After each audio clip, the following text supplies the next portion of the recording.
Ini peristiwa bukan saja dibunuh, disiksa, dipenggal kepalanya seperti itu. Ini peristiwa yang tidak masuk akal kalau orang benar-benar beriman kepada Allah dan Rasulnya. Kalau orang yang begitu cinta kepada Rasulnya mendengar peristiwa ini, tentu ini di luar nalar mereka seperti itu. Ini peristiwa besar seperti ini terjadi di 10 Muharram. Tapi kaum muslimin bungkam dan nggak mau menceritakan peristiwa ini, takut disebut bilang Syiah lah. Ini cucu Rasulullah, belum ada dulu istilah Syiah seperti sekarang.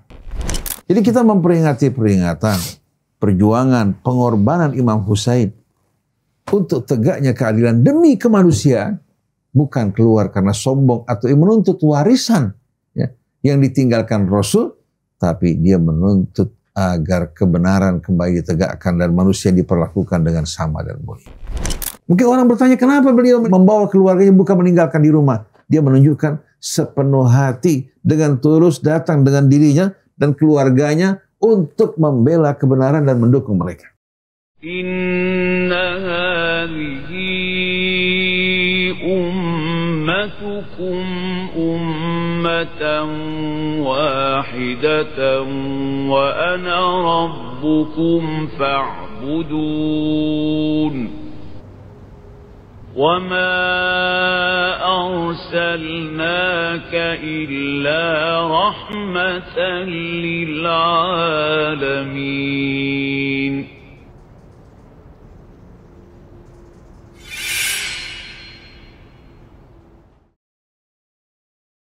Bismillahirrahmanirrahim. Alhamdulillahirabbil alamin. Allahumma shalli ala Muhammadin wa ali Muhammad. Assalamualaikum warahmatullahi wabarakatuh. Alhamdulillah, sahabat Ummatan Wahidah yang dirahmati Allah, kita berjumpa kembali dalam dialog kita bersama Ustadz Husain bin Hamid Alatas dan Ustadz Hamzah bin Atas Alatas. Assalamualaikum Ustadz. Waalaikumsalam warahmatullahi wabarakatuh.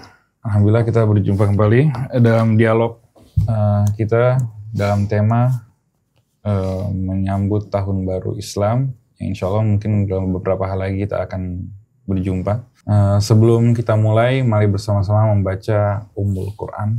A'udzu billahi minasy syaithanir rajim. Bismillahirrahmanirrahim. Alhamdulillahi rabbil alamin. Ar-Rahmanir Rahim. Maliki yaumiddin. Iyyaka na'budu wa iyyaka nasta'in. Ihdinas siratal mustaqim. Siratal ladzina an'amta 'alaihim ghairil maghdubi 'alaihim waladdallin. Alhamdulillah, sahabat Ummatan Wahidah, kita akan langsung memasuki tanya jawab berkaitan dengan Tahun Baru Islam. Ustaz Hamzah, kan biasanya Tahun Baru itu identik dengan kembang api dan pesta pora.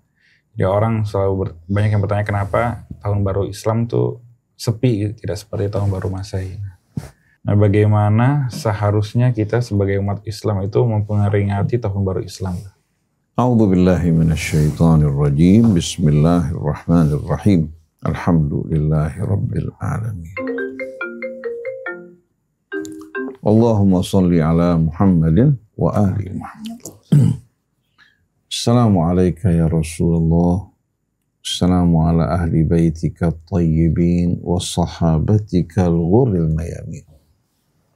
Wassalamu alayna wa ala ibadillahi as-salihin. Wassalamu alaikum ayyuhal ikhwatul mu'minun wal akhwatul mu'minat wa rahmatullahi wa barakatuh. Allahumma atina min indika rahmah wa 'allimna min ladunka ilman nafi'a wa anfa'na bima 'allamtana. Rabbana zidna ilman wa alhiqna bis salihin. Ikhwan akhwat yang dirahmati Allah. Bulan Muharram merupakan salah satu bulan yang diharamkan dan dimuliakan oleh Allah Subhanahu wa ta'ala. Dia merupakan salah satu dari 4 bulan yang diharamkan, yaitu bulan Rajab, Dzulqa'dah, Dzulhijjah, dan Muharram. Allah Subhanahu wa ta'ala haramkan keempat bulan ini. Begitu pula haramkan sebahagian tempat di muka bumi seperti kota Mekah, Madinah, begitu pula Baitul Maqdis dan sekitarnya. Allah Subhanahu wa ta'ala bertujuan untuk mendidik kita agar menjunjung kehormatan, menjaga diri kita agar tidak melakukan perbuatan aniaya, melakukan perbuatan-perbuatan yang mulia.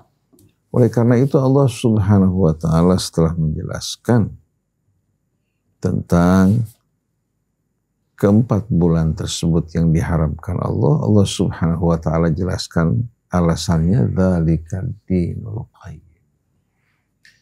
Artinya pengharaman ini bertujuan untuk meluruskan bahagian dari tuntunan agama yang bertujuan meluruskan kehidupan manusia. Demikian pula mensucikannya. Karena walaupun kita melaksanakan ibadah ritual keagamaan, tapi tidak berpengaruh terhadap kehidupan kita, memperbaiki diri kita, meluruskannya, mensucikannya, maka pengawalan agama semacam ini justru akan berakibat kebalikannya.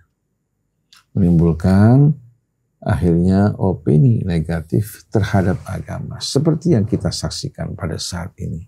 Orang yang beragama begitu banyak, tapi tidak terlihat pengaruh agama dalam kehidupan mereka sehari-hari.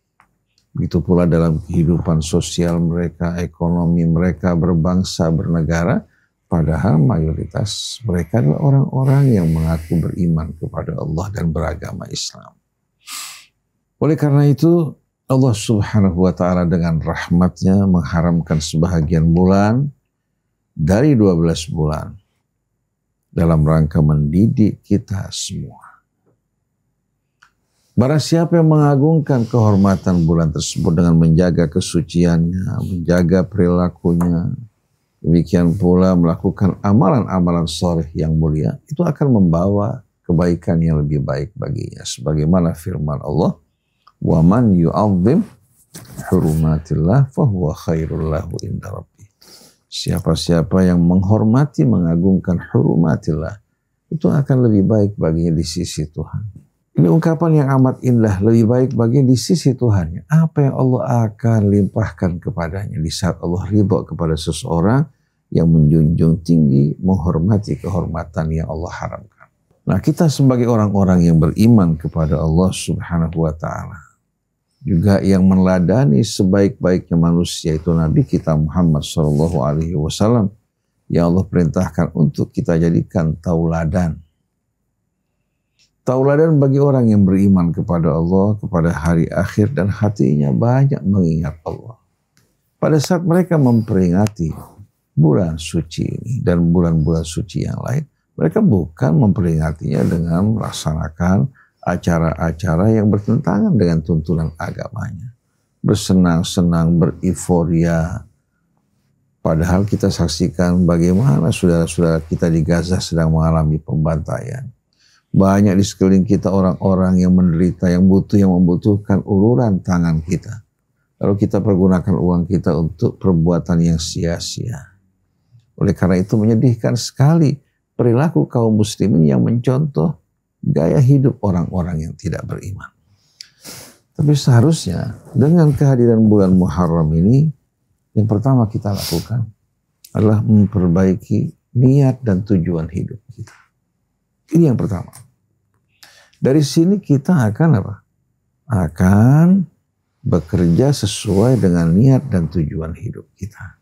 Allah sudah jelaskan kok dalam Al-Quran. Qul inna salati wa nusuki wa mahyaya wa mamati lillahi rabbil alamin la syarika lahu wa bidzalika umirtu wa ana minal muslimin. Karena kita semua merupakan milik Allah, seharusnya kita arahkan semua tujuan hidup kita kepada Allah. Jalan yang kita pilih menuju Allah juga jalan yang Allah ridhai. Bukan jalan yang sesuai dengan hawa nafsu. Ini yang pertama. Kemudian yang kedua, kita banyak-banyak bertaubat kepada Allah. Karena kita yakin, bukan hanya tahu, yakin bahwa selama ini banyak kesalahan, dosa-dosa yang kita lakukan. Kelalaian, sepak terjang kita yang jauh dari tujuan hidup kita dan jalan Allah Subhanahu wa ta'ala.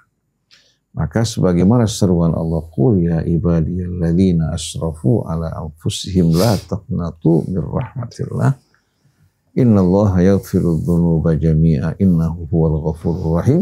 Katakan, wahai hamba-hambaku yang telah melampaui batas, jangan kalian berputus asa dari rahmat Allah. Sesungguhnya Allah akan menghapuskan seluruh dosa dan Dia Maha Pengampun lagi Maha Penyayang. Selagi kita masih dalam keadaan hidup, sehat, segar bugar, kesempatan taubat terbuka bagaimanapun besarnya dosa kita. Tapi begitu kita berada pada detik-detik sakaratul maut, sebagaimana Fir'aun ketika dia menyatakan dirinya beriman, tidak diterima oleh Allah Subhanahu wa ta'ala. Karena masa ujian telah berakhir. Jadi yang pertama-tama kita banyak beristighfar, kemudian kita bertaubat kembali kepada Allah. Dan mudah-mudahan Allah membantu kita semua untuk dapat melaksanakan hal ini. Yang kedua, kita bersungguh-sungguh dalam melaksanakan perintah Allah seperti as-salawat al-khams, salat kita yang Allah wajibkan pada kita. Kemudian kewajiban berzakat kita. Ya. Kalau seandainya kita diberikan kelebihan berharta, hendaknya kita selalu ingat kepada orang di sekeliling kita. Dan kalau orang bertanya berapa yang harus kita keluarkan, Allah menjawab, wa yas'alunaka madza yunfiqun. Mereka bertanya padamu apa yang mereka harus infakkan. Dijawab oleh Allah, qulil afwa. Kalau kamu sudah mencukupi kebutuhan kamu, keluarga kamu punya kelebihan, banyak orang di sekeliling kamu, orang-orang yang kurang. Nah, sebelum kita berinfak membantu orang lain yang jauh, kita diperintahkan untuk perhatian pada keluarga kita.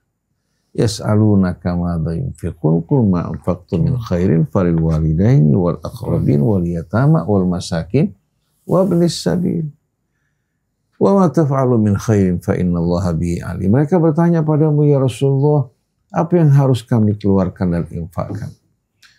Dijawab oleh Allah, sebelum kamu bertanya mengenai apa yang harus kamu keluarkan, pertama-tama apabila kamu berinfak, perhatikan kedua orang tua, kerabat terdekat, kaum fuqara, masakin, dan ibnus sabil. Apa yang kamu lakukan dari segala kebaikan, Allah Maha tahu. Jadi kita harus betul-betul mempunyai jiwa yang penuh rasa syukur. Pendapatan kita bulan ini alhamdulillah, keluarga kita, anak kita, kebutuhan mereka terpenuhi. Kita jumpai keluarga kita, apalagi kalau sampai kedua orang tua kita. Kemenakan kita, sepupu kita, paman kita, bibi kita dalam keadaan kurang. Berikan apa yang Allah berikan kepada kamu dari kelebihan. Wa ahsin kama ahsanallahu ilaik. Berbuat baiklah sebagaimana Allah berbuat baik kepada kamu. Kalau kamu simpan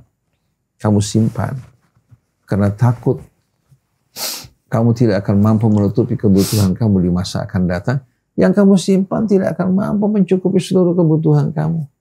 Tapi kalau kamu memberi, satu kebaikan dibalas 700 kali lipat. Sama dengan kamu menabung di sisi Allah yang bunganya bukan 10%, 20%, tapi keuntungannya 700 kali lipat. Mana ada bank-bank yang bisa memberikan keuntungan 700 kali lipat. Bunga yang diberikan bank haram karena didapatkan dari keringat darah orang lain. Sedangkan keuntungan yang Allah berikan, keuntungan yang betul-betul halal dan thayyib karena merupakan karunia dari Allah. Mathalul ladzina yunfiquna amwalahum fi sabilillah kamathali habbatin ambatat sab'a sanabil fi kulli sumbulatin mi'atu habbah wallahu yudha'ifu liman yasha wallahu wasi'un alim. Perumpamaan orang yang menginfakkan harta mereka di jalan Allah, bagikan orang menanam 1 butir menghasilkan 7 tangkai. Setiap tangkainya 100 butir. Dan Allah masih akan melipat gandakan balasannya. Allah maha luas kekayaannya, lagi maha tahu hambanya. Kekayaannya tidak terbatas. Di samping balasan yang berlipat ganda, Allah juga janjikan rasa aman dan tidak mengalami ketakutan dalam hidup ini ataupun kesedihan. Alladzina yunfiquna amwalahum fi sabilillah Tsumma la yutbi'una ma anfaqu mannan wala adha lahum ajruhum inda rabbihim wala khaufun 'alaihim wala hum yahzanun. Orang yang suka menginfakkan harta mereka di jalan Allah tidak diiringi dengan ungkitan atau kata-kata sikap yang menyakitkan hati, Allah sediakan bagi mereka pengganjaran mereka. Lahum ajruhum inda. Kemudian apa? Wala khaufun 'alaihim wala hum yahzanun. Allah akan tentramkan hatinya, tidak mengalami ketakutan menghadapi hari depan, juga tidak mengalami kesedihan. Ini merupakan janji dari Allah.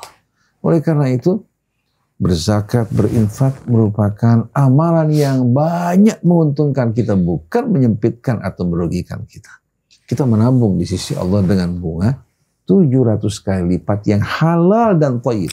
Bukan dari keringat darah manusia, dari karunia Allah.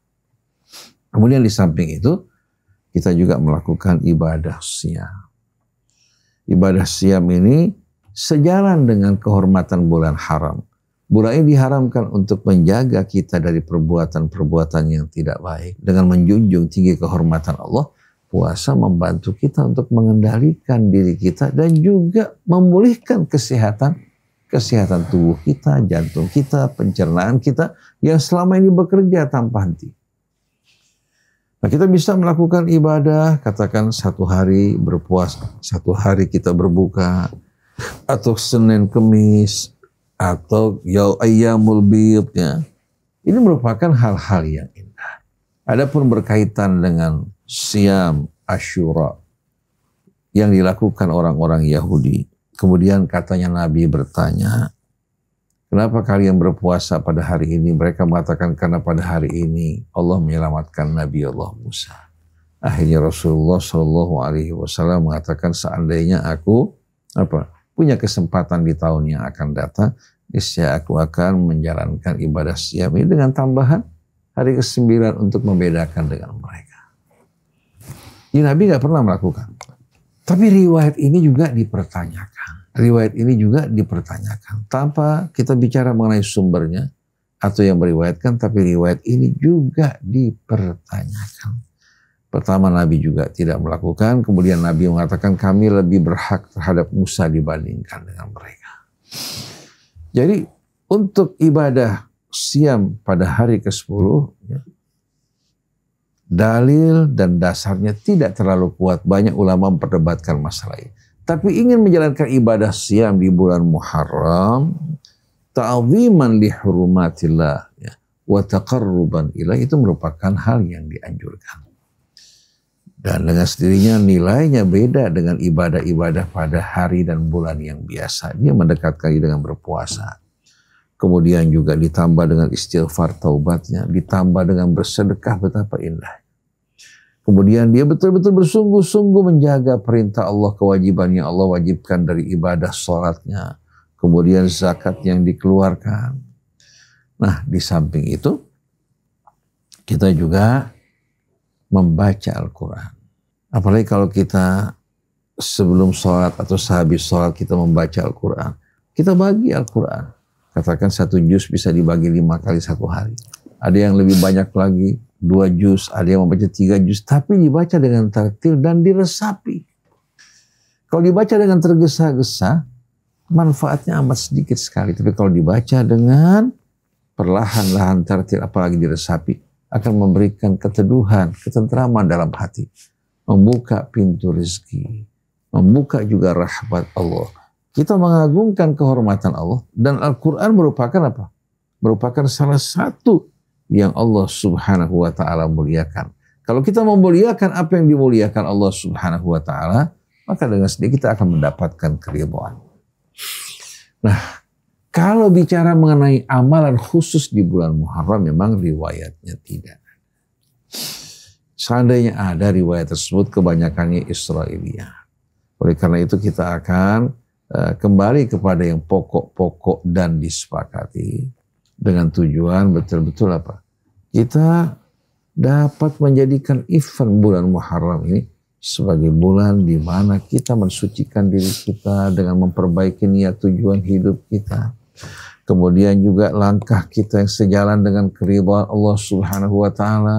Kemudian kita beristighfar, bertaubat dari kesalahan kita di masa yang lampau, mengerjakan sholat, mengeluarkan zakat, kemudian kita membaca Al-Quran, beramar ma'ruf, bernahi mungkar, bersilaturahmi. Ini merupakan amalan-amalan yang Allah anjurkan, baik di bulan Muharram maupun di bulan yang lain. Tapi di bulan Muharram dan bulan-bulan suci, dengan sendirinya amal kebaikan akan dibalas lebih baik di sisi Allah Subhanahu wa Ta'ala.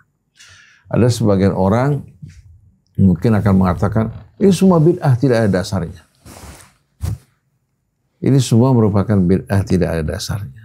Selagi amalan-amalan ini merupakan amalan yang Allah perintahkan, yang Allah anjurkan, begitu pula Rasul lakukan, maka bulan-bulan Muharram ini merupakan wadah yang paling indah. Kita berharap keluar dari bulan-bulan suci ini menjadi manusia yang betul-betul lahir kembali, bersih dari dosa, terbebas dari kebiasaan yang buruk.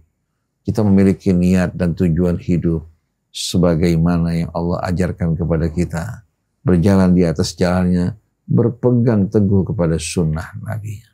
Jadi mari ikhwan akhwat yang dirahmati Allah Subhanahu wa Ta'ala, kita banyak-banyak beramal, mengerjakan amalan soleh, bertobat, beramar ma'ruf, ya, menjaga perintah-perintah Allah Subhanahu wa Ta'ala. Semoga bulan Muharram ini menjadi bulan yang akan membawa kesemerbakan, keharuman, dan juga merupakan hari kebangkitan bagi kita semua. Bangkit, berjuang di jalan Allah. Dan semoga para mujahidin yang sedang berjuang pada saat ini, baik di Iran, Libanon, Yaman, dan saudara-saudara kita yang teraniaya di Gaza, yang sabar menghadapi cobaan yang begitu besar, semoga Allah Subhanahu wa Ta'ala anugerahkan dan curahkan rahmatnya atas mereka, menerima mereka para syuhada yang telah kembali kepada Allah, menjaga anak-anak mereka, wanita-wanita mereka, kehormatan mereka, dan juga Allah melimpahkan rezekinya bagi mereka. Dan Allah Subhanahu wa Ta'ala memenangkan mereka dari musuh Allah dan musuh-musuh mereka. Dan Allah hancurkan Zionis Israel. Dan Allah Subhanahu wa Ta'ala kembalikan Baitul Maqdis kepada kaum muslimin yang betul-betul menjaga hak asasi manusia, baik itu Yahudinya, Nasraninya. Kaum muslimin dapat hidup bersama-sama untuk beribadah kepada Allah. Yang kita perangi bukan Yahudinya. Yang kita perangi Zionis yang melakukan tindakan brutal, pembantaian, perbuatan nista, hina, merampas hak-hak orang lain. Kalau dunia berpangku tangan, mereka berdiam, begitu pula PBB-nya. Allah tidak akan berdiam. Wa makaru wa makarullah wallahu khairul makirin. Wallahu a'lam. Bismillahirrahmanirrahim. Allahumma shalli wa sallim ala sayyidina Muhammad wa ala ali sayyidina Muhammad. Mengenai tahun baru Hijriah,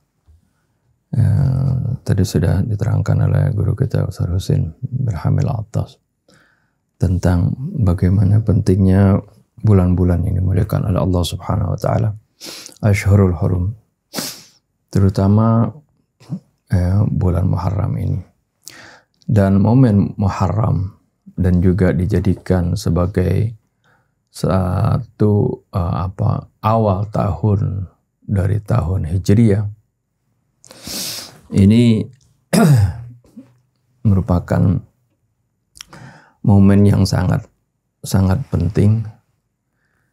Yang utamanya adalah, pertama, kita harus perhatikan pergantian waktu, baik itu tahun, bulan, minggu, atau hari, atau pekan maupun hari, itu tidak lain adalah merupakan perubahan waktu, pergantian waktu, yang mana setiap waktu yang kita alami ini adalah merupakan sesuatu yang harus kita pertanggungjawabkan. Allah Subhanahu wa Ta'ala berulang kali bersumpah demi waktu. Demi waktu subuh, was-subhi idza asfar. Demi waktu duha, wad-duha, wal-laili idza saja. Demi waktu malam, wal-laili idza yaghsha. Dan bahkan demi waktu secara umum dengan sumpahnya wal asr, demi masa, demi waktu. Berulang kali Allah Subhanahu wa taala bersumpah dengan waktu ini tiada lain untuk mengingatkan kita bahwasanya waktu ini adalah kesempatan buat kita untuk berberkal diri. Kesempatan untuk kita untuk bisa beramal soleh. Karena kata Allah dalam surah Al-Asr, wal asri innal insana lafi khusr. Demi waktu, demi masa, sungguhnya manusia berada di dalam kerugian. Illalladzina amanu wa amilus shalihat. Allah Subhanahu wa taala katakan demi waktu, demi masa, sungguhnya manusia itu berada di dalam kerugian.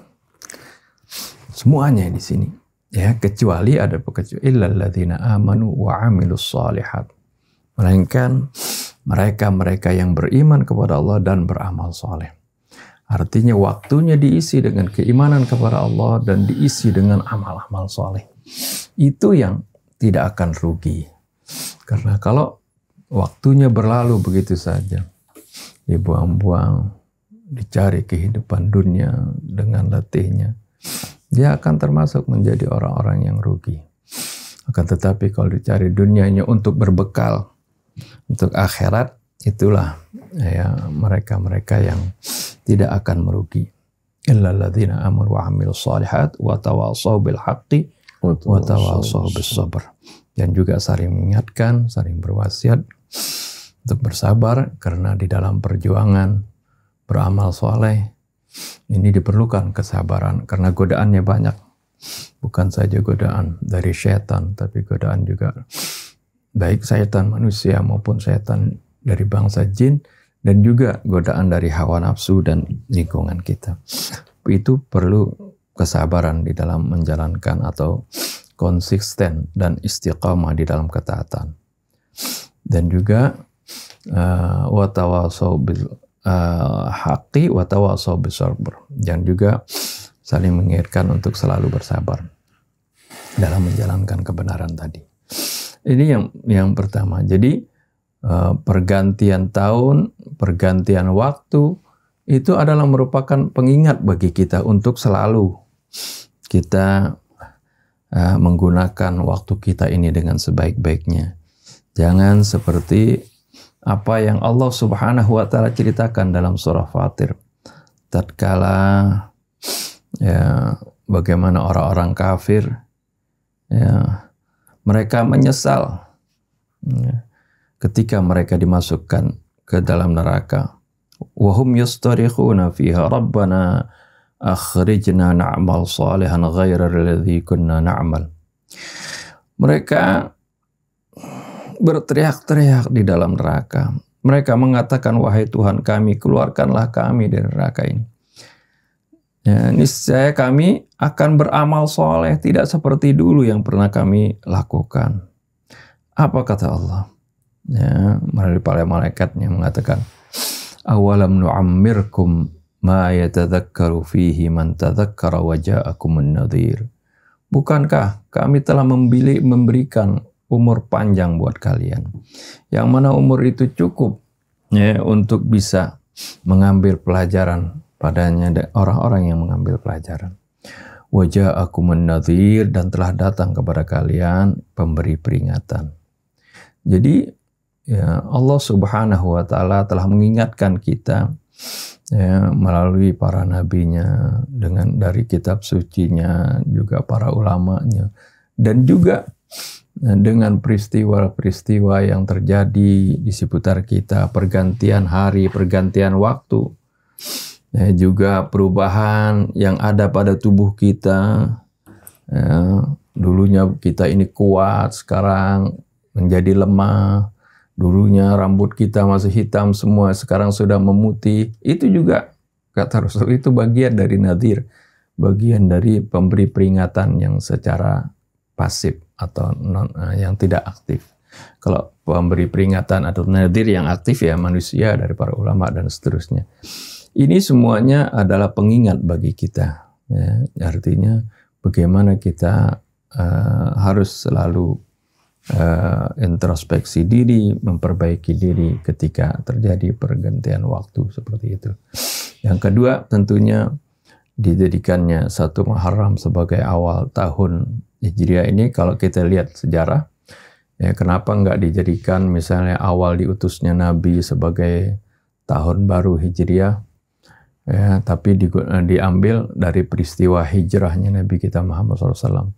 Ya, kalau kita lihat bagaimana peristiwa hijrah begitu penting di dalam fase dakwahnya Nabi kita Muhammad SAW, bagaimana beliau mempertahankan ya agama ini, memperjuangkan agama ini.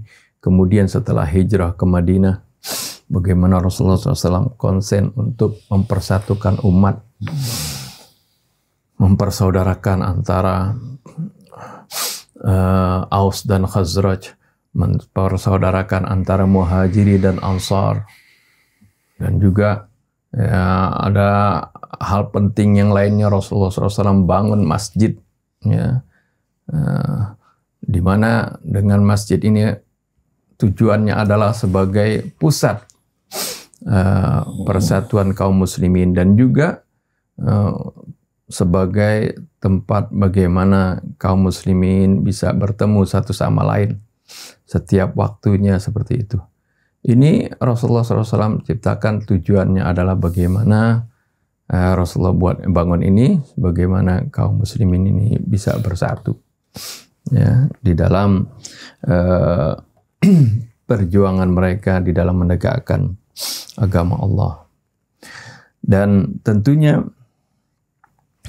dari peristiwa ini diambil peristiwa hijrahnya Nabi kita Muhammad SAW ini, supaya ketika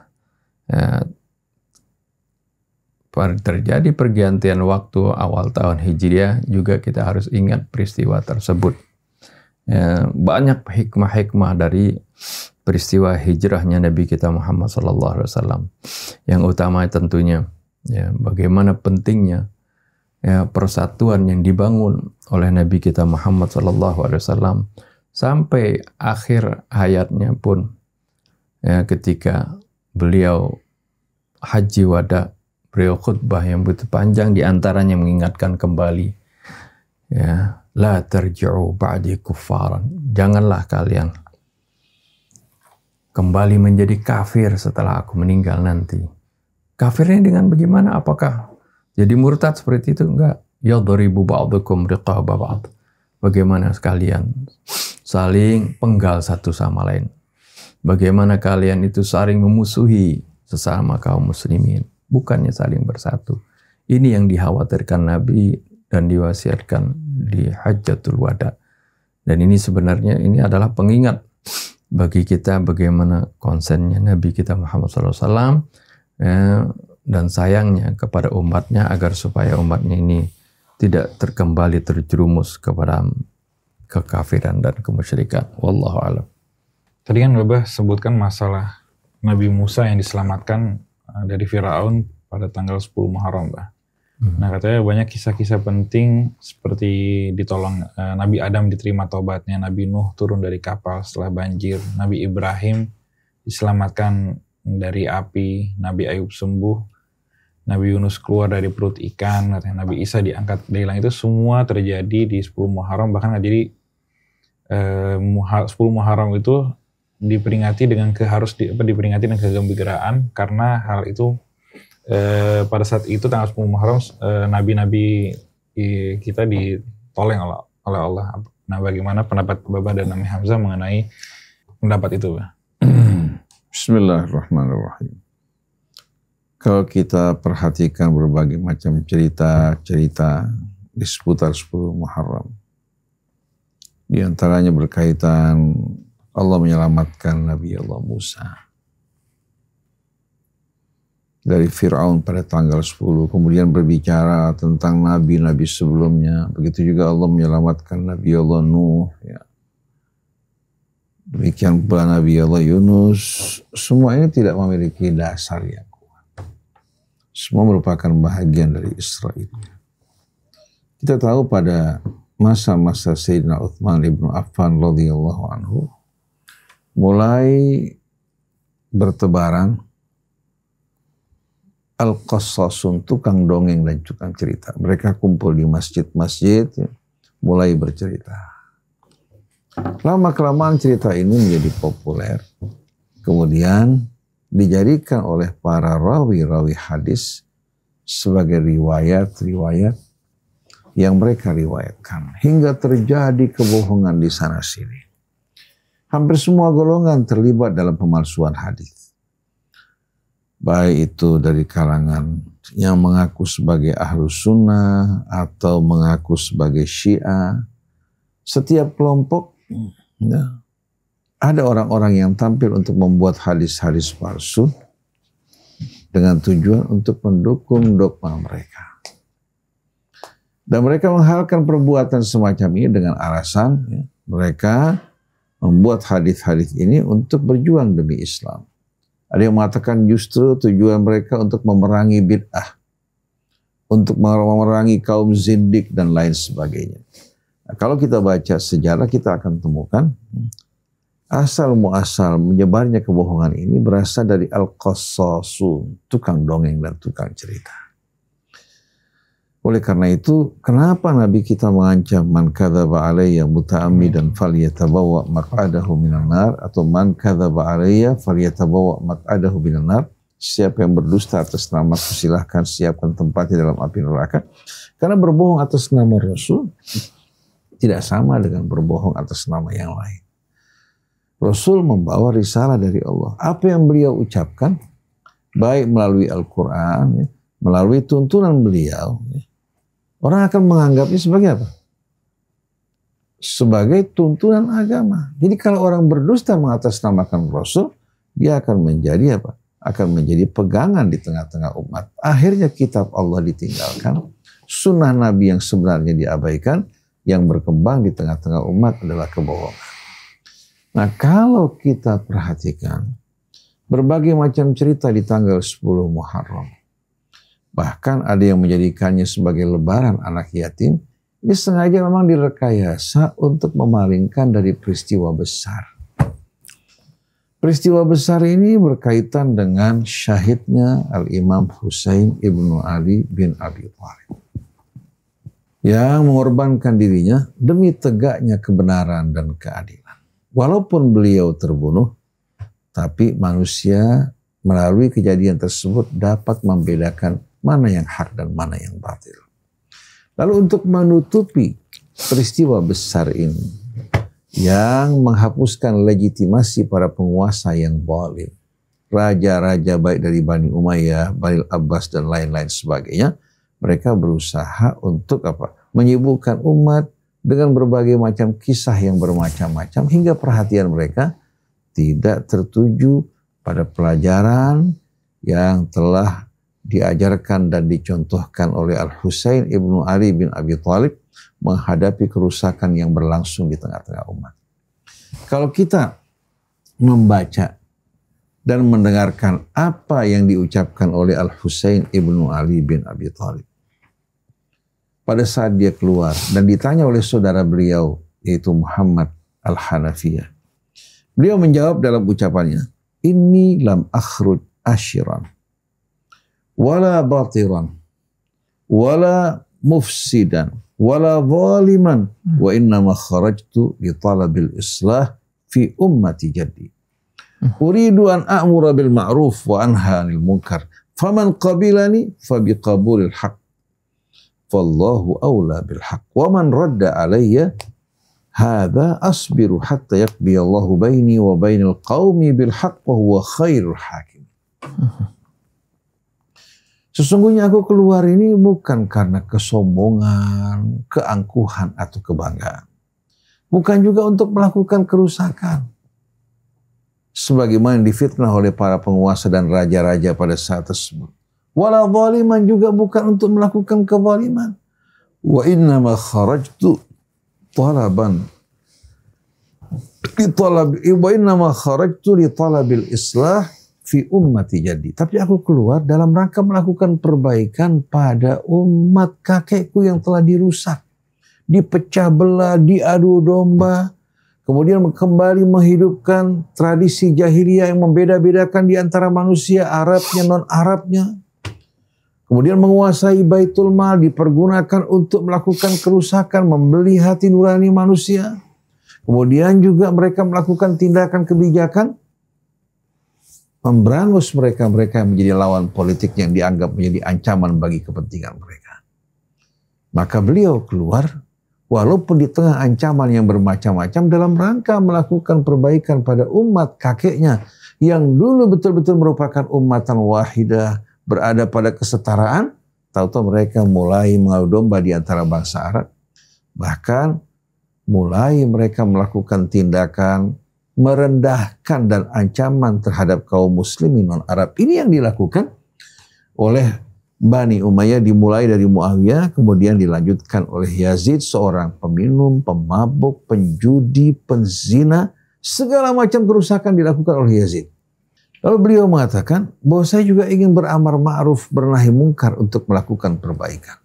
Siapa yang menerima apa yang saya sampaikan, فَبِقَبُولِ الْحَقِّ فَاللَّهُ أَوْلَى بِالْحَقِّ. Maka di saat dia menerima kebenaran, maka dengan sendirinya Allah Subhanahu wa taala lebih utama ya untuk memperlakukan orang-orang yang menerima kebenaran ini dengan balasan yang mulia. Karena Allah sahibul haq.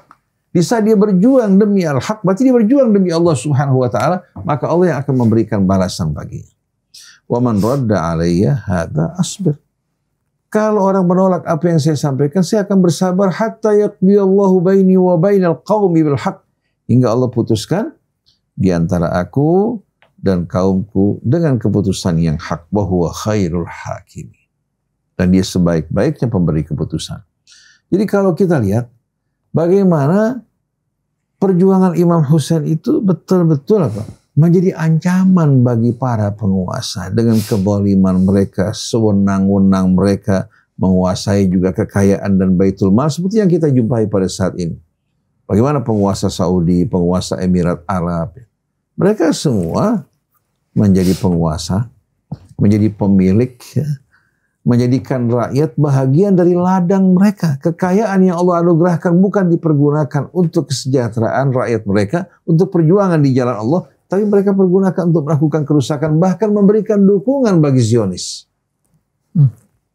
Menghalang-halangi kembalinya manusia ke jalan Allah Subhanahu wa taala. Oleh karena itu, revolusi Imam Husain, revolusi sosial yang tujuannya memperbaiki keadaan umat dan mengembalikan manusia kembali ke dalam agama Allah yang telah dirusak oleh perilaku Bani Umayyah yang mengubah khilafah menjadi kerajaan yang diwarisi turun-menurun dan memisahkan antara pemerintahan dan tuntunan agama.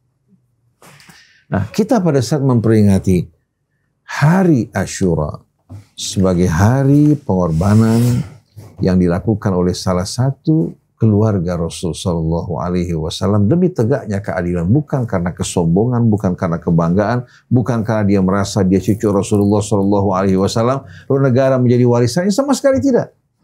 Tapi dia melakukan semuanya demi tegaknya kebenaran dan keadilan dan kembalinya manusia ke dalam nilai Islam yang menjaga kesetaraan di antara mereka. La fadla li arabi ala ajami wa li ajami ala arabi illa bittaqwa.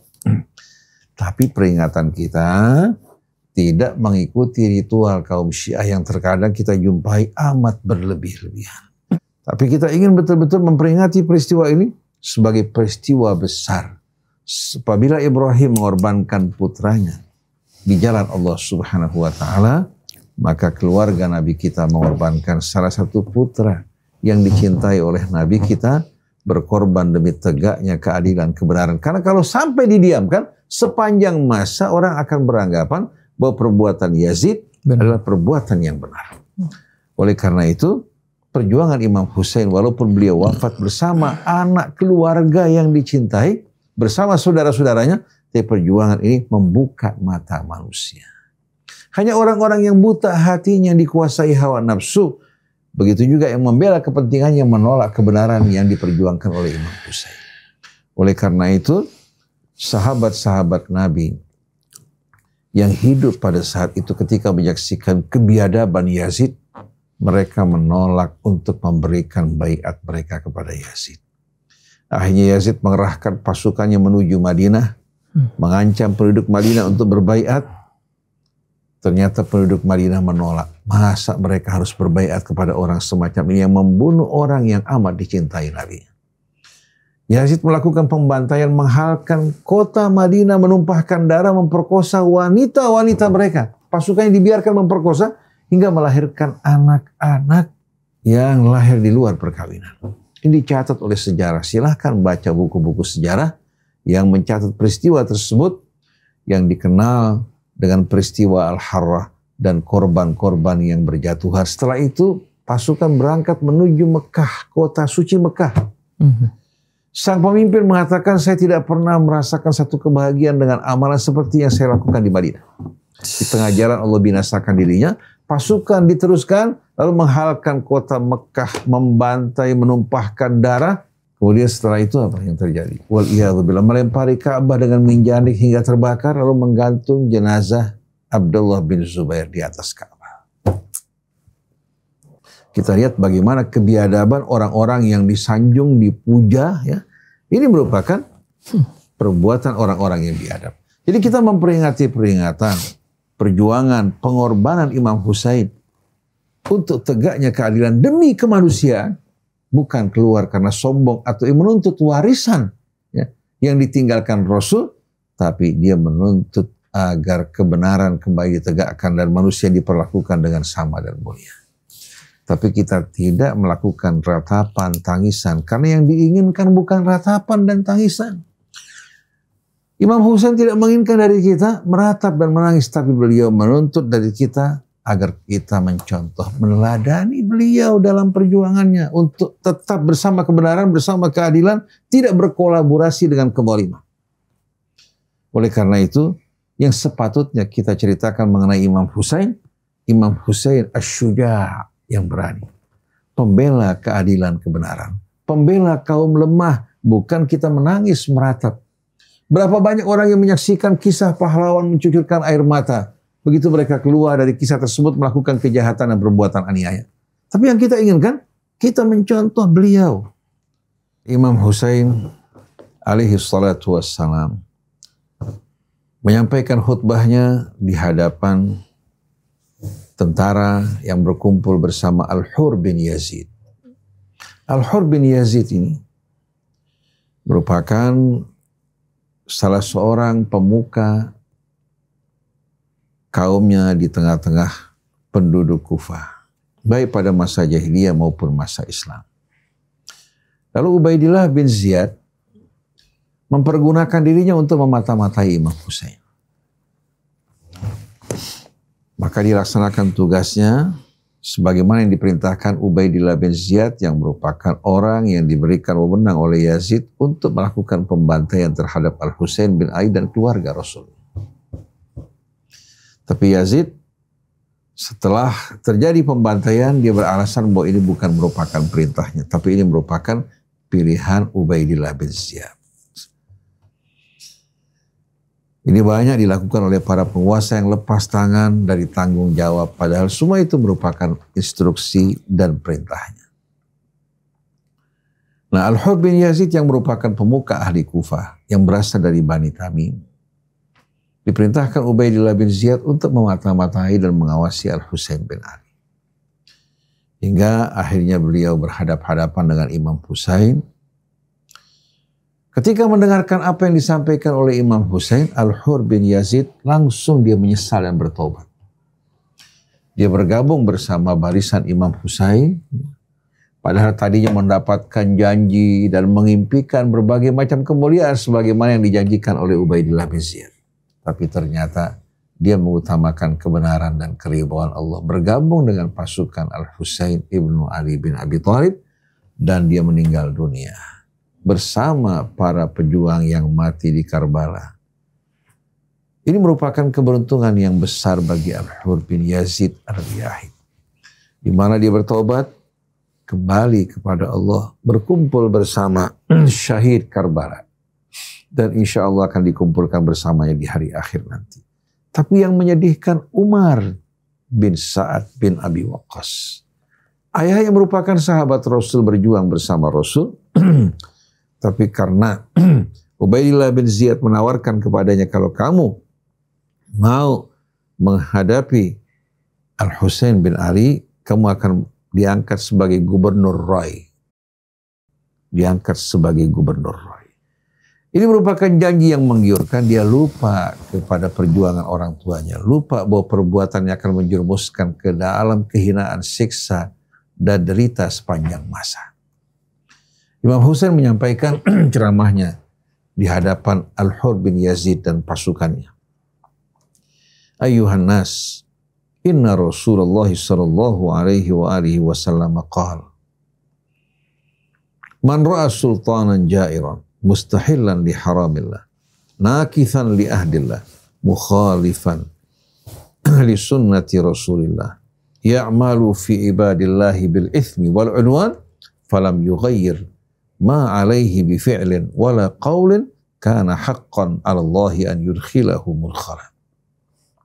Wahai manusia, sesungguhnya Rasulullah sallallahu alaihi wasallam berkata, barang siapa yang melihat seorang pemimpin yang zalim, menghalalkan apa yang diharamkan Allah, melanggar perjanjian Allah, menyalahi sunnah Rasulnya, mengerjakan di tengah-tengah hamba Allah perbuatan-perbuatan dosa, demikian pula permusuhan dan pelanggaran terhadap hak-hak orang lain. Lalu dia tidak mengubah apa yang diperbuat dengan perbuatannya maupun ucapannya. Dia tidak mengubah perbuatan tersebut dengan perbuatannya atau ucapannya. Kana haqqan 'ala Allah an yudkhilahu mudkhalahu, maka sewajibnya atas Allah untuk memasukkan dirinya, menggabungkannya bersamanya. Ala wa inna haula'i qad lazimu ta'atas syaitan. Tahuilah bahwasannya mereka telah bersikuku untuk mentaati syaitan. Taraku ta'atar rahman, mereka meninggalkan ketaatan kepada Allah yang maha pemurah. Wa abharul fasada wa atfalul hudud, dan mereka menyebarkan kerusakan dan membekukan hukum Allah. Wasta'tharu bil fai', dan mereka menguasai monopoli ghanimah. Wa ahallu haram Allah wa harramu halalah, mereka juga menghalalkan apa yang Allah haramkan dan juga mengharamkan apa yang Allah halalkan. Wa ana ahaqqu man ghayyar, dan saya orang yang lebih patut, lebih wajib untuk mengubah semua ini. Wa qad atatni kutubukum, telah sampai kepadaku surat-surat kalian. Wa qadimat alayya rusulukum bi bai'atikum, dan datang utusan kalian untuk menyampaikan baiat kalian kepadaku. Wa annakum la tuslimuni wa la takhdhuruni, dan kalian berjanji untuk tidak menyerahkan saya dan meninggalkan saya. Fa in tammamtum alayya bi bai'atikum tusibu rusydakum. Kalau kalian menyempurnakan baiat kalian kepadaku, kalian akan betul-betul meraih hidayah kalian. Fa innil Husain ibnu Ali ibnu Fatimah bintu Rasulillah sallallahu alaihi wasallam nafsi ma'a anfusikum wa ahli ma'ahlikum. Sesungguhnya saya adalah Husain, putra Ali, putra Fatimah, putri Rasulullah sallallahu alaihi wasallam, jiwaku bersama jiwa kalian. Wa ahli ma'ahlikum, dan keluargaku bersama keluarga kalian. Falakum fiyya uswah, seharusnya kalian mencontoh saya dalam hal ini. Wa in lam taf'alu, kalau kalian tak lakukan, wa naqadtum ahdakum, dan kalian membatalkan perjanjian kalian, wa khala'tum bai'ati, kalian mencabut baiat kalian, min a'na'ikum, dari leher kalian, fala amri mahya lakum binukrin, maka demi hidupku semua itu bukan satu hal yang aneh dari kalian. Laqad fa'altumuha bi abi wa akhi wa ibni ammi Muslim bin Aqil, dan kalian telah melakukan hal tersebut terhadap ayahku, terhadap saudaraku Al-Hasan, terhadap anak pamanku Muslim bin Aqil. Wal maghrur man ightarra bikum, orang yang tertipu oleh kalian. Fahadzakum akhta'tum, kalian telah menyia-nyiakan keuntungan kalian. Wa nasibakum dayya'tum, dan kalian juga telah menyia-nyiakan bahagian kalian. Wa man nakatha fa innama yankuthu ala nafsihi, barang siapa yang melanggar perjanjiannya maka kembali akibat kerugiannya kepada dirinya. Ini yang disampaikan oleh Al-Imam Husain di hadapan pasukan yang melawannya, yang menentangnya. Beruntung pada saat itu Al-Hur bin Yazid bertaubat kembali kepada Allah, bergabung dengan Imam Husain. Dia mati dalam keadaan syahid. Lebih baik, lebih mulia daripada apa yang dilakukan oleh Umar bin Sa'ad. Sungguh menyedihkan, ayahnya seorang yang berjuang bersama Rasul, sedangkan anaknya pembunuh cucu Rasulullah SAW yang dikenal sebagai Sayyidu Syabab Ahli Jannah, merupakan pemimpin pemuda ahli surga bersama sang kakak Al-Hasan bin Ali. Apa yang kita sampaikan bukan dari kefanatikan, bukan dari kesombongan, bukan dari kebanggaan, tapi untuk memaparkan apa adanya. Dan pada peristiwa yang kita hadapi saat ini merupakan contoh yang jelas. Yang berjuang di jalan Allah dihina, dilecehkan, dicemoohkan, sedangkan para pengkhianat yang berkolaborasi berangkulan bersama Zionis justru disanjung dan dipuji, dan banyak ulama-ulama yang mendukung mereka. Seperti tadi yang saya sebutkan dalam pembicaraan sebelumnya, Umar Al-Mukhtar yang berjuang menghadapi pasukan Italia yang menjajah Libya. Ketika dia berjuang, 70 mufti menyatakan dengan tegas bahwa Umar Al-Mukhtar sebagai seorang pengkhianat yang murtad dari Islam. 70 mufti menyatakan bahwa dia murtad dari Islam karena dia berjuang menghadapi Italia. Begitu dia berada di tiang gantungan, menjalankan hukuman mati baru, pada saat itu rakyat terbuka mata mereka siapa yang berkhianat. Dan saat ini kisah Umar Al-Mukhtar menjadi tutur cerita yang amat indah sebagai singa padang pasir. Begitulah pahlawan akan dikenang pada akhirnya, sedangkan para pengkhianat akan selalu dicatat dan disebut, ditulis dengan tinta hitam sepanjang sejarah. Nah, mudah-mudahan Allah tidak jadikan kita sebagai orang-orang yang berkhianat. Allah jadikan kita sebagai orang pejuang kebenaran hingga akhir hayat, dan kita rindu untuk dikumpulkan bersama Rasulullah SAW, keluarganya, para sahabatnya seperti Abu Bakar, Umar, dan begitu juga berkumpul bersama Al-Hasan wal Husain, Sayyidah Syabab Ahli Jannah, tanpa ada kebencian terhadap orang yang beriman, tanpa kefanatikan, tanpa kita mengajak berpecah belah dan bergolong-golongan, tapi kita ingin bersatu di jalan Allah dan mengajak umat untuk bersatu bersama-sama. Mungkin orang bertanya, kenapa beliau membawa keluarganya bukan meninggalkan di rumah? Dia menunjukkan sepenuh hati dengan tulus datang dengan dirinya dan keluarganya untuk membela kebenaran dan mendukung mereka. Imam Husain sudah punya pengalaman sebetulnya. Bagaimana pengkhianatan mereka terhadap sang ayah Ali bin Abi Thalib. Begitu juga pengkhianatan mereka terhadap Al-Hasan ibnu Ali. Pengkhianatan mereka terhadap saudara sepupunya Muslim bin Aqil. Tapi beliau ingin menyampaikan hujjah Allah. Mereka mengundang puluhan ribu orang berbaiat. Beliau datang bahkan tidak tanggung-tanggung. Bukan hanya dengan dirinya, meninggalkan keluarganya di rumah. Dia bawa keluarganya, mengajak mereka juga untuk bersama-sama berjuang di jalan Allah. Alhamdulillah wa syukurillah. Al-Imam Husain bukan berjuang untuk kepentingan pribadinya, bukan untuk hawa nafsunya, karena kesombongan, kebanggaan bahwa beliau merupakan cucu Rasulullah. Tapi dia buktikan, dia berjuang dengan seluruh hidupnya.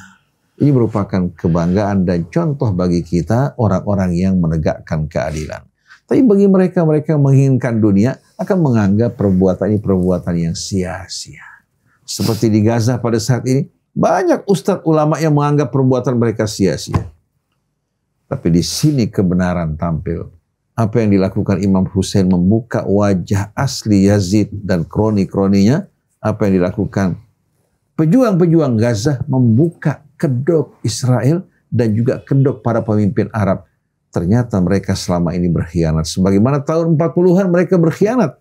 Sengaja mereka menghalangi para pejuang Palestina, mencabut senjata mereka.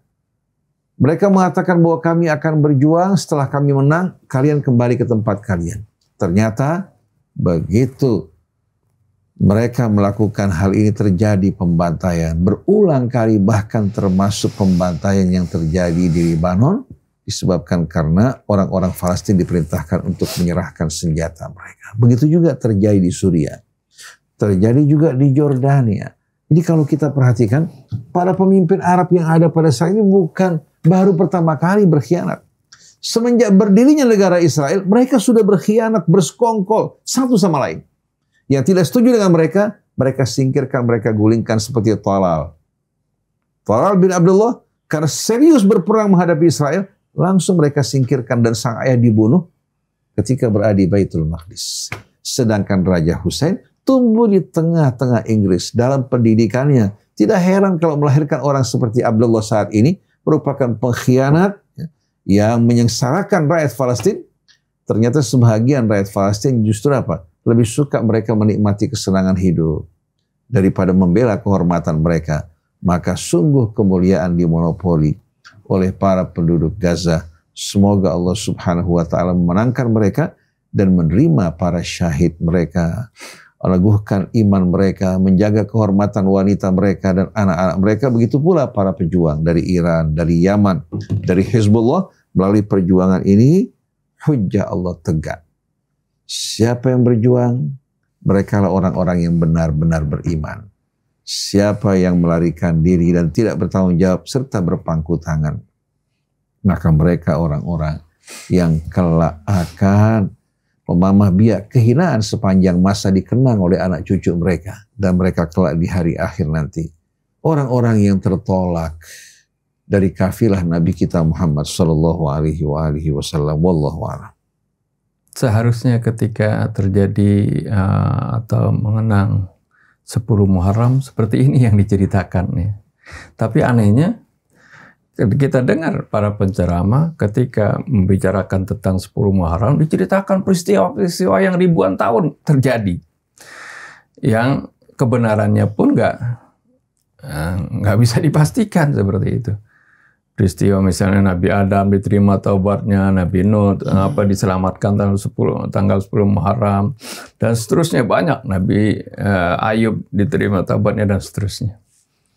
Tapi peristiwa yang dekat dengan wafatnya Rasulullah SAW, ya, peristiwa tadi sudah diceritakan bagaimana terbunuhnya Imam Hussein, peristiwa bagaimana dikotorinya kezaliman yang begitu dahsyat, peristiwa Harrah, penduduk Madinah yang dianiaya, dizalimi, dibunuhi, diperkosa wanita-wanitanya. Peristiwa bagaimana kota suci Mekah dikotori dan diserang dengan manjanik sampai sebagiannya hancur seperti itu Ka'bah. Ini semua nggak pernah diceritakan. Ya, padahal ya, di dalam Al-Quran sebenarnya sudah mengingatkan kita kaum muslimin. Ketika Allah Subhanahu wa taala menceritakan bagaimana perjuangan para nabi terdahulu, mereka tidak mengharapkan apa-apa kecuali mereka mengharapkan adalah ganjaran dari Allah Subhanahu wa taala. Ini berulang kali dalam surah Yunus 72, surah Hud 29, surah Hud 51, surah Asy-Syu'ara 109 maupun Asy-Syu'ara 127, Asy-Syu'ara 145. Selalu semuanya menyebutkan bagaimana dakwah Nabi itu mengatakan semuanya ma as'alukum alaihi min ajrin in ajriya illa ala rabbi. Aku sama sekali tidak meminta ganjaran dari kalian. Ganjaranku adalah dari Allah Subhanahu wa taala. Allah, ganjaranku aku mohon kau dari Allah Rabbul Alamin. Semuanya seperti itu, termasuk Nabi kita Muhammad sallallahu alaihi wasallam. Rasulullah pun seperti itu. Ya, Rasulullah tidak minta ganjaran. Rasulullah selalu sama mengikuti para nabi terdahulu karena Allah Subhanahu wa taala mengingatkan Rasulnya. Ulaika alladzina hadallah. Setelah Allah Subhanahu wa taala menyebutkan nabi-nabi terdahulu, ya, Nabi Ibrahim dan keturunannya semuanya, Rasulullah diingatkan ulaika alladzina hadallah. Mereka itu adalah orang-orang yang Allah berikan hidayah. Fabihudahu muqtadi. Maka dengan petunjuk mereka ikutilah, ya. Ya, jadikan mereka ikutan teladan. Kemudian Allah ingatkan, Qul la as'alukum alaihi ajra in huwa illa dzikra lil alamin. Katakanlah ya Rasulullah, sungguhnya aku tidak meminta kepada kalian atas dakwah ini ganjaran, tidak meminta ganjaran kepada kalian, ya, imbalan, enggak meminta imbalan dari kalian. In huwa illa dzikra lil alamin. Itu tiada lain hanya peringatan bagi seluruh alam. Jadi ini juga yang dilakukan Rasulullah. Rasulullah nggak minta balasan. Tapi di dalam surah Asy-Syura Allah ingatkan, Allah sendiri yang perintahkan. Qul la as'alukum alaihi ajra illal mawaddata fil qurba. Katakanlah ya Rasulullah, la as'alukum alaihi ajra. Aku tidak minta ganjaran atas dakwahku ini. Allah yang nyuruh ini, bukan Rasulullah. Rasulullah kayak berdakwahnya karena Allah, nggak ada minta apa-apa. Tapi Allah Subhanahu wa Ta'ala yang ingatkan, ya, yang perintahkan, aku tidak minta ganjaran, ya, atas dakwahku ini, illal mawaddata fil qurba, kecuali kecintaan kepada kerabatku. Kenapa Allah perintahkan ini? Karena Allah tahu peristiwa yang akan terjadi setelah Rasulullah meninggal, yaitu peristiwa terbunuhnya cucu beliau yang beliau sayangi, yang selalu beliau gendong-gendong, yang selalu beliau cium, seperti itu. Dan yang Rasulullah katakan sebagai, ya, Sayyidah Syababi Ahlil Jannah, ini adalah keduanya ini, Hasan dan Husain adalah penghulu pemuda ahli surga. Tapi lihat, ya, ketika 10 Muharram, ya, setelah wafatnya Rasulullah SAW, tidak beberapa lama, bagaimana, ya, beliau diperlakukan dan secara zalim, dibunuh beliau dan keluarganya 70 orang, ya, dibunuh, dibantai semuanya, ya, hanya tersisa beberapa orang saja, ya. Ini peristiwa bukan saja dibunuh, disiksa, dipenggal kepalanya seperti itu. Kemudian kepalanya diarak sampai ke Syam dari Kufah, seperti itu.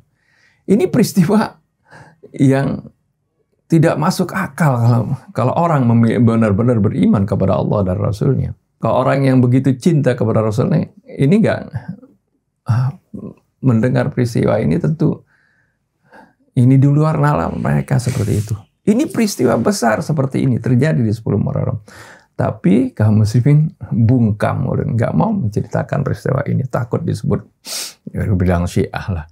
Ini cucu Rasulullah. Belum ada dulu istilah Syiah seperti sekarang. Ya, ini adalah cucunya Rasulullah SAW. Dan juga peristiwa bagaimana kaum Ansor yang dibantai seperti itu. Ansor yang dahulu ketika hijrah Nabi, mereka menerima dengan tangan terbuka Rasulullah dan juga kaum Muhajirin. Mereka rela mengorbankan hartanya, jiwanya, berbagi dengan kaum Muhajirin. Dan sampai-sampai Rasulullah dalam suatu peristiwa ketika terjadi perang Hunain, pada saat itu kaum muslimin dapat ghanimah yang begitu besar. Rasulullah berikan ghanimah ini kepada Abu Sufyan, kepada penduduk Mekah, pada orang-orang yang mu'allaf qulubuhum. Lalu orang Ansar, ada yang mungkin anak-anak mudanya gitu, merasa kok Rasulullah tidak memberikan kepada Ansar, ya, ghanimah ini kok hanya kepada orang-orang Mekah, orang-orang Muhajirin istilahnya. Bukan Muhajirin sebenarnya mereka, itu orang penduduk Mekah yang baru masuk Islam. Mungkin Rasulullah ini sudah kembali kepada keluarganya, seperti itu. Akhirnya apa? Rasulullah tahu, ya, kasak-kusuk di antara, ya, para pemuda itu dikumpulkan akhir semua penduduk Ansar. Ya, setelah orang-orang al-mu'allafati qulubuhum itu mendapatkan ghanimah yang begitu besar, kaum Ansar dikumpulkan. Ya. Lalu Rasulullah tanya, bukankah kalian ingin mengatakan bahwasanya Rasulullah kan dulu dimusuhi oleh kaumnya, kamilah yang menampungnya. Bukankah Rasulullah SAW dulu diusir dari negerinya, kamilah yang menampungnya. Bukankah kalian punya jasa begitu besar? Sahabat Ansar diam semuanya. Ya. Lalu Rasulullah SAW katakan, wahai para Ansar, ya, para kaum mukminin dari Ansar, ketahuilah, andai kata aku ini, tidak ada hijrah, kata Nabi, la kuntu minal Ansar. Kalau tidak ada peristiwa hijrah, kata aku ini adalah bagian dari Ansar. Karena ini adalah menunjukkan bagaimana hikmah Allah, ada peristiwa bagaimana Rasulullah SAW awalnya di Mekah, kemudian hijrah ke Madinah, itu tidak lepas dari skenario Allah Subhanahu wa Ta'ala.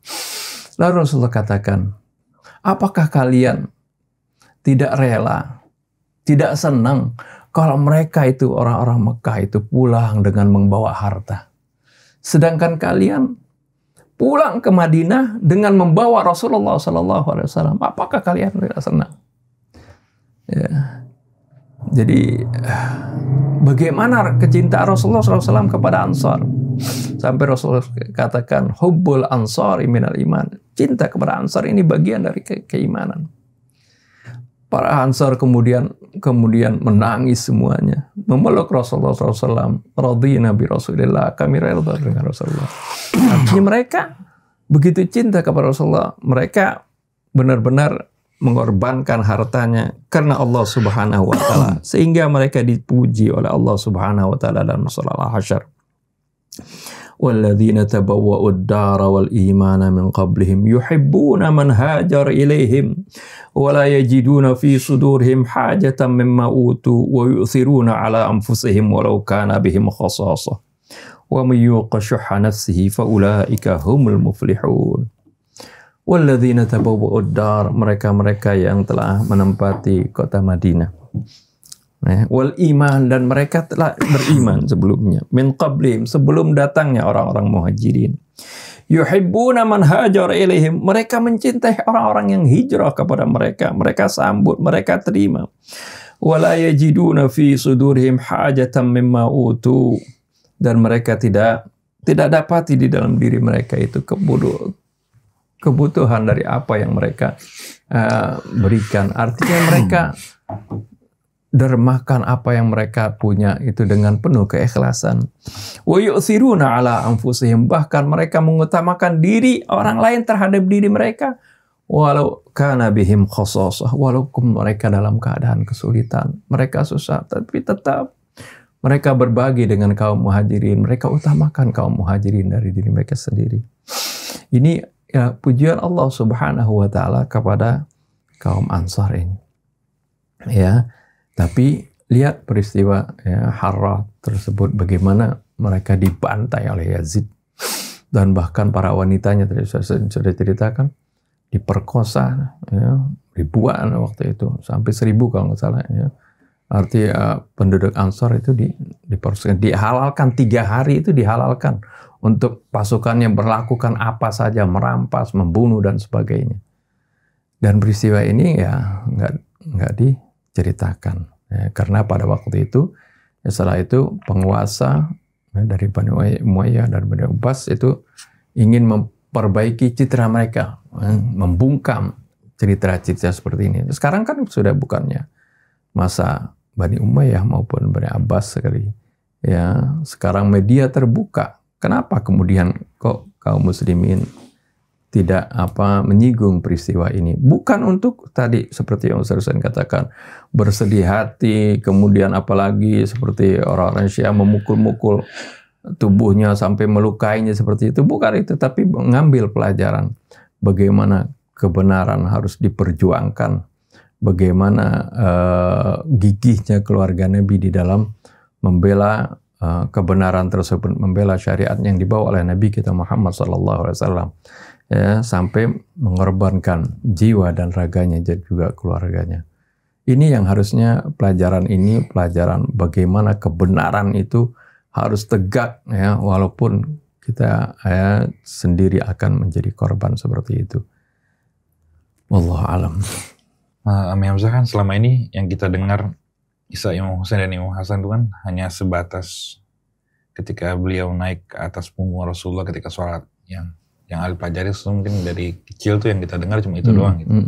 Nah, kenapa peristiwa kesyahidan sekarang ini yang Imam Husain itu yang terjadi di Karbala itu jarang dikisahkan atau diketahui masyarakat umum, terutama di kalangan ahli sunnah wal jamaah. Kira-kira apa yang melatar belakang kisah ini tidak diceritakan gitu? Cerita ini merupakan cerita ya, yang betul-betul tragis. Karena terjadi pada orang yang amat dicintai Rasulullah. Dan ini mempunyai latar belakang dari sang ayah Yazid, yaitu Muawiyah bin Abi Sufyan. Kita tahu bahwasannya Muawiyah bin Abi Sufyan memberontak, mengerahkan pasukannya untuk menghadap seorang khalifah ya, yang sah, yang dipilih oleh orang-orang yang memilih khalifah sebelumnya seperti Abu Bakar, Umar, dan kita tahu bahwa Imam Ali masuk ke dalam Islam dari mulai masa kanak di bawah pendidikan Rasulullah SAW. Sedangkan Muawiyah pada masa itu kita tahu bersama sang ayah merupakan orang-orang yang menentang dan memusuhi Rasulullah SAW. Imam Ali berjuang bersama Rasul, juga langsung mendapatkan pendidikan dari beliau yang paling banyak mengetahui kehidupan pribadi Nabi kita Muhammad SAW, juga perjuangannya. Sedangkan Muawiyah merupakan orang yang menentang dakwah Nabi kita bersama sang ayah. Ketika Nabi hijrah di Madinah, kemudian berkecamuk peperangan antara Nabi bersama kaum muslimin menghadapi kaum musyrikin. Kita tahu bahwasannya Abu Sufyan, ayah dari Muawiyah, merupakan orang yang paling keras menentang, bahkan memimpin perlawanan terhadap Rasulullah SAW. Jadi kita lihat perbandingan di antara dua orang. Satu merupakan as-sabiqun al-awwalun, orang-orang terdahulu yang beriman bersama Rasul. Sedangkan Muawiyah orang yang masuk ke dalam Islam setelah Fathu Mekah, setelah kekuatan kaum musyrikin runtuh dan mereka melihat bahwa perlawanan hanya sia-sia. Jadi masuk ke dalam Islam bukan dengan ketulusan, kesadaran, tapi karena keadaan memaksa untuk menerima hal tersebut. Oleh karena itu kita lihat sepanjang kehidupan Muawiyah yang dilakukan adalah hal-hal yang menimbulkan fitnah. Ketika dia diangkat sebagai gubernur Damaskus pada masa Sayyidina Umar, dia bukan membangun kekuatan Islam, tapi membangun kekuatan dirinya, membangun kefanatikan di tengah-tengah rakyat di negeri Syam untuk mendukung dirinya. Pada masa Utsman, seluruh wilayah Syam diserahkan kepadanya hingga dia menjadi kekuatan yang betul-betul diperhitungkan. Ketika Imam Ali diangkat sebagai khalifah menggantikan Utsman, pada saat itu kita tahu bahwa Utsman mewakili Bani Umayyah. Dan kekuasaan yang diberikan begitu luas kepada Muawiyah juga ya, merupakan keluasan yang diberikan oleh Sayyidina Utsman. Beliau tidak mempertimbangkan akibat yang bakal timbul di belakang hari. Akhirnya setelah terjadi fitnah di masa Utsman, Muawiyah dengan alasan menuntut darah Utsman dan menuntut agar pembunuhnya betul-betul dihukum. Ini alasan. Akhirnya terjadi peperangan dengan alasan menuntut darah Utsman. Tapi begitu Muawiyah berkuasa, ternyata ketika anaknya menuntut agar pembunuh orang tuanya dihadirkan, Muawiyah ternyata tidak meladeni dia. Ini terdapat dalam buku-buku yang sahih. Dan kita lihat bagaimana Muawiyah ketika dia berkuasa melakukan berbagai macam kejahatan, perlawanan terhadap Amirul Mukminin yang jelas-jelasan minas sabiqin, dan juga merupakan sepupu Rasul, juga merupakan menantu Rasul, dapat dibandingkan dengan seorang yang masuk Islam setelah Fathu Mekah. Begitu dia berkuasa, dia mendirikan kerajaan yang diwariskan turun-menurun, bukan lagi khilafah. Dia memandang apa? Bahwa kaum muslimin merupakan ladang bagi Bani Umayyah. Oleh karena itu dalam rampasan perang pun dia mengumpulkan harta-harta yang berupa emas dan lain sebagainya yang mahal, dikumpulkan untuk kepentingan dirinya, baru yang lain dibagikan. Ini semua dicatat oleh Abul A'la al-Mawardi dalam bukunya. Al-khilafah wal muluk. Khilafah dan kerajaan sudah terjemahkan dalam bahasa Indonesia. Saya bicara bukan atas dasar sentimen. Tapi kerusakan mulai terjadi secara besar-besaran pada masa Bani Umayyah. Ketika Muawiyah berada pada akhir hidupnya, dia bukan menyerahkan kekuasaan kepada orang-orang yang bijak, tapi dia pasrahkan kekuasaan pada Yazid dan melakukan pemaksaan. Baiat diterima oleh Yazid dengan paksa, sedangkan Imam Husain menolak untuk membaiat manusia seperti Yazid yang bejat, yang rusak. Oleh karena itu Al-Hasan Basri mengatakan bahwa Muawiyah melakukan kejahatan besar, diantaranya mengangkat Yazid, seorang yang khamar, peminum, ya, seorang fajir sebagai penggantinya. Yang menimbulkan kerusakan setelah itu, diantaranya pembunuhan terhadap cucu Rasulullah, pembantaian, penghalang kota Madinah, penghalang juga kota suci Mekah. Ini kejahatan yang jelas-jelasan, kejahatan yang amat mengerikan. Tapi para penguasa yang menjadikan kekuasaan Bani Umayyah sebagai legitimasi kekuasaan mereka, mereka berusaha menutupi jejak kerusakan Yazid, mengatakan bahwa Muawiyah berijtihad.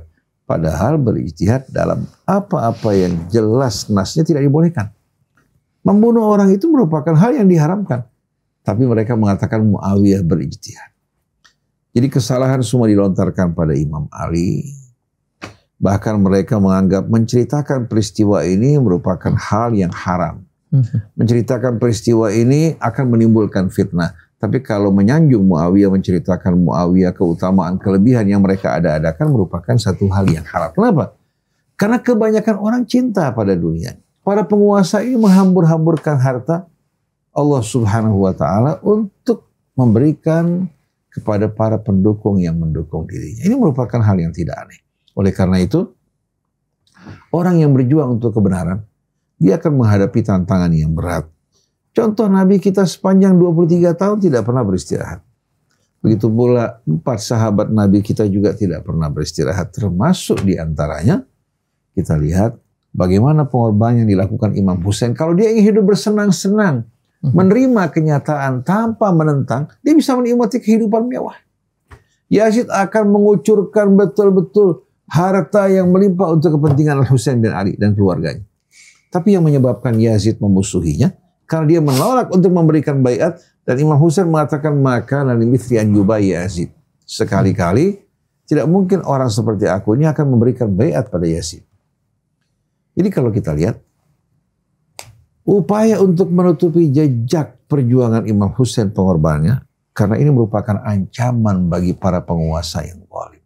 Karena Thawrah ini, Thawrah revolusi yang dilakukan oleh seorang yang betul-betul menentang kezaliman, berjuang untuk kepentingan rakyat dan menegakkan keadilan. Ini tidak perlu heran. Oleh karena itu setiap pejuang di jalan Allah Subhanahu wa Ta'ala pasti akan menghadapi rintangan dan cobaan. Kalau ulama-ulama mau berkolaborasi dengan penguasa, dengan oligarki, orang-orang yang zalim, mereka akan disambut. Tapi begitu mengeritik, menegur, beramar ma'ruf nahi munkar, pasti mereka akan dimusuhi. Itu merupakan hal yang tidak perlu sama sekali kita pikirkan. Difahami secara aksiomatis, secara badihi. Nah yang penting jangan sampai kita berkolaborasi dengan para penguasa oligarki dengan menjual agama Allah Subhanahu wa Ta'ala. Seperti yang kita saksikan pada saat ini, banyak ulama meremehkan, melecehkan, mengolok-olok para pejuang di Gaza, bahkan mereka juga mengecap orang yang memberikan dukungan bantuan kepada mereka. Kenapa? Mereka melakukan semua ini untuk mencari kesenangan dan keridhaan para penguasa yang duduk berpangku tangan dan tidak ingin melakukan perjuangan. Bahkan mereka ingin kalau perlu saudara kita di Gaza itu dibantai, dihabisi, hingga tidak lagi terdengar suara perjuangan untuk pembebasan Palestina. Hingga Zionis dapat berbuat sesuka hati mereka. Begitu juga kalau seandainya Iran mau berdiam, berangkulan bersama Zionis, mereka akan hidup damai. Seperti pada zaman Syah Iran. Kalau Sayyid Hasan Nasrullah bersama Hizbullah mau berdiam, tidak memerangi Israel, mereka akan mendapatkan kesempatan yang luar biasa. Apa itu yang mereka inginkan? Apakah mereka menginginkan Iran berangkulan bersama Zionis? Atau Hizbullah berdiam, kemudian berangkulan bersama Zionis? Apa itu yang mereka inginkan? Aneh. Kenapa justru yang mendukung perjuangan di jalan Allah, mereka kecam, mereka caci maki, mereka katakan majus, tapi Zionis ya, yang melakukan pembantaian justru mendapatkan apa? Pembelaan dari mereka. La ilaha illallah. Wala haula wala quwata illa billah. Nah, apa yang kita sampaikan pasti orang akan mengatakan bahwa ini merupakan merupakan ucapan dan pembicaraan orang-orang Syiah. Kita nggak peduli. Kita dengan tegas menyeru kepada kebenaran, keadilan, dan mengajak bersatu sebagai ummatan wahidah, mengajak kepada Islam yang satu. Tapi ini merupakan fakta. Kalau mereka tidak mau melihat, berarti mereka membutakan diri mereka. Kalau mereka melihat, lalu meneliti, mengkaji, dan menemukan kebenaran mereka, ikuti dan menyadarkan mereka, semoga rahmat Allah Subhanahu wa Ta'ala Allah limpahkan kepada mereka. Tugas kami hanya menerangkan dan menyampaikan. Wallahu a'lam. Alhamdulillah, sahabat Ummatan Wahidah, kita telah mendengarkan penjelasan dari guru kita. Semoga apa yang disampaikan menjadi wasilah kebaikan dan petunjuk bagi kehidupan kita. Saya Ali bin Hussein dan beserta kru yang bertugas undur diri. Assalamualaikum warahmatullahi wabarakatuh. Waalaikumsalam warahmatullahi wabarakatuh.